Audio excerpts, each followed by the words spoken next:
عمر کا نام پیش کرتا.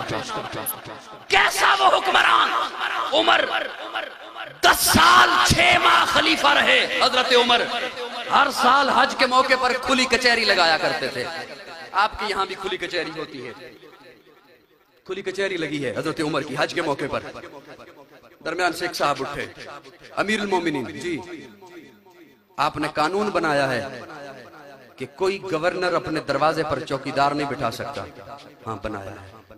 آپ نے قانون بنایا ہے کہ کوئی گورنر باریک ریشمی کپڑا نہیں پہنے گا. ہاں بنایا ہے. اس صاحب نے کہا مصر کا گورنر ایاز آپ نے اسے منتخب کیا ہے, وہ اپنے دروازے پر چوکیدار بھی بٹھاتا ہے اور باریک کپڑے پہنتا ہے, ریشمی کپڑے پہنتا ہے. حضرت عمر کے چہرے پہ جلال آیا. اسی وقت پولیس کے سربراہ آئی جی محمد بن مسلمہ کو کہا کہ گورنر مصر کو گرفتار کر کے لایا جائے. میں 2 جھلکیاں صرف عرض کروں گا.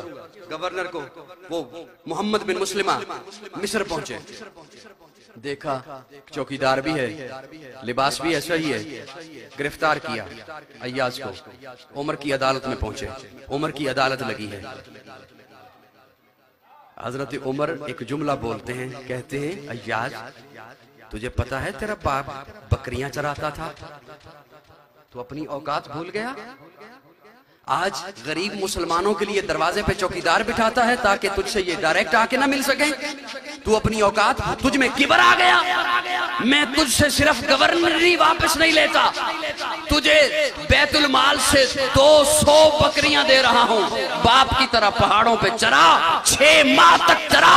جب تیرا پارا نیچے آ جائے, تجھے اپنی اوقات یاد آ جائے, عمر کے پاس واپس آ جانا, عمر تجھے ویسا ہی پائے گا. عمر آج ان سکالروں کو عمر یاد نہیں آ رہا جس نے دنیا بھر کو طرز حکومت سکھایا ہے, جس نے حکومت کرنے کے طریقے سکھائے ہیں, حکومت کیسے کی جاتی ہے. انہیں کیوں وہ عمر یاد